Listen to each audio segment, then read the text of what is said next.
Definition of partnership वापस चालू करो, कर दिया कर ही दिए है और ठीक है। Definition of partnership, partnership is a written agreement between partners which lays down the mutual rights, duties and the responsibilities of the partner, main content of the partnership deed। Means partnership deed में क्या रहता है, तो return agreement है। Second thing क्या बता रहा है कि ये पार्टनर्स के बीच का एक रिटर्न ऐसा एग्रीमेंट है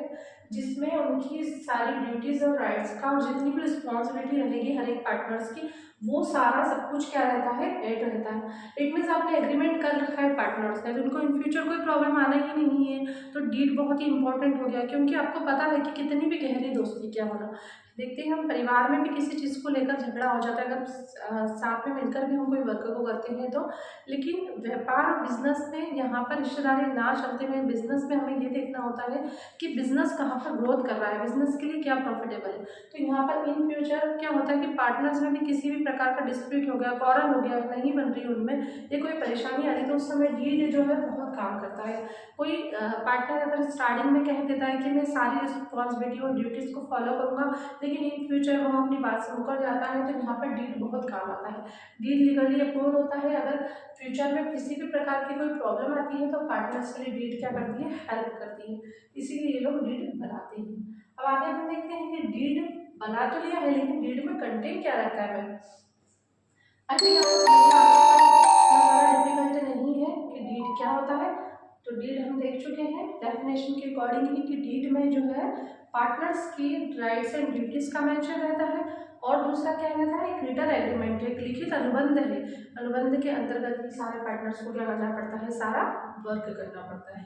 मेन कंटेंट अगर मैं बात करूँ पार्टनरशिप डीड की, तो फर्स्ट ऑफ ऑल देखिए name and address of the firm, इसमें फर्म का नाम और पता दिया रहता है। Second thing nature and scope of the business, आप पार्टनर्स किस प्रकार का बिजनेस कर रहे हैं, कोई इलीगल बिजनेस तो कर नहीं रहे, वो लीगली बिजनेस करना चाहिए उन्हें, करेंगे भी वो, तो वही बिजनेस के बारे में उन्हें क्या रहता है, दिया रहता है। थर्ड है name of the address of the partner, अभी पार्टनर का नाम तो बता दिया, उनका पता भी बताइए, नाम और पते वो भी सब सारा डील में लिखा रहता है। ड्यूरेशन ऑफ द पार्टनरशिप, अब ये पार्टनरशिप का कुछ गोल होगा या टाइम ड्यूरेशन होगा कि कितने समय के लिए पार्टनरशिप की जाएगी, तो वो भी सारा डीड में मेंशन किया जाता है। फिर फिफ्थ पॉइंट देखिए duties and rights of the partners, deed में क्लियर लिखा रहता है कि किस पार्टनर्स की क्या ड्यूटीज रहेगी और क्या राइट्स रहेंगे, भैया भविष्य में कोई झगड़ा ना हो, कल को कोई मना कर दे कि मैंने इतना कैपिटल दिया है, आपने बिजनेस में बिल्कुल भी वर्क करने नहीं आऊँगा, या मैंने वर्क किया है तो प्रॉफिट ज़्यादा मिलेगा, तो ऐसी झगड़ा लड़ाई से बचने के लिए क्या किया जाता है, पार्टनर्स पहले ही डीड बनाकर बैठ जाते हैं कि ठीक है भैया ये कॉन्ट्रैक्ट हो चुका है, आपको कॉन्ट्रैक्ट के अकॉर्डिंग सारा वर्क करना है। फिर देखिए 6 नंबर का पॉइंट हमको दिया हुआ है कैपिटल ऑफ पार्टनर्स, कौन पार्टनर्स कितनी कैपिटल लाएगा, कितनी कैपिटल इन्वेस्ट की जाएगी इसके द्वारा, इसका सारा मेंशन इसमें रहता है, या किसने कितनी कैपिटल लगाई है, बिजनेस में इन्वेस्ट किया है, इस सब की भी डिटेल रहता है। से बात करें 7 पॉइंट की, तो 7 नंबर का पॉइंट हमको बताता है partners loan to the firm, अगर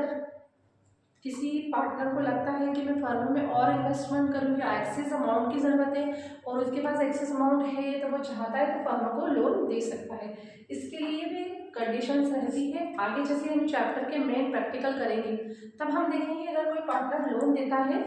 तो उसके लिए हम क्या कंडीशंस को अप्लाई करते हैं, लेकिन इन शॉर्ट में मैं आपको बता देती हूँ पार्टनर का time of duration of loan इसमें बहुत ज़्यादा कंसिडर किया जाता है और उसी के अकॉर्डिंग उसको इंटरेस्ट भी मिलता है।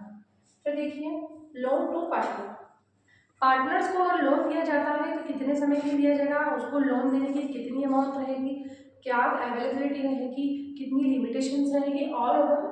जो डीड रहती है उसमें मेंशन रहता है। सपोज एग्जांपल के थ्रू मैं आपको समझा सकती हूँ, जैसे कि बिजनेस में किसी पार्टनर का बिजनेस उनका टर्नओवर ही 2 लाख का है, 5 लाख का है, 2 करोड़ का, 5 करोड़ का, अब जो है वो अमाउंट उसमें से लोन लेना चाहता है पार्टनर, लेकिन उसने कितना शेयर कर रखा है या उसने कितना इन्वेस्टमेंट कर रखा है फर्म में, उसके अकॉर्डिंग उसके बेस पर उसकी लिमिटेशंस क्या क्या है लोन लेने की, वो सारा सब कुछ फील्ड में मेंशन रहता है।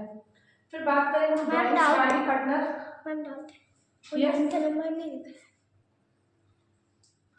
इसमें, ये 9th नंबर, हाँ ये नहीं दिख रहा है, ऊपर करना पड़ेगा थोड़ा, नीचे नहीं दिख रहा है। ओके मैं ओरली बोल देती हूँ, कुछ पॉइंट्स नहीं आ रहे तो हम नेक्स्ट वीडियो में हमारी कवर कर लेंगे। Thanks for watching. आप कंटिन्यू पढ़ाई रखिए अपनी जारी, मैं आपके साथ हूँ।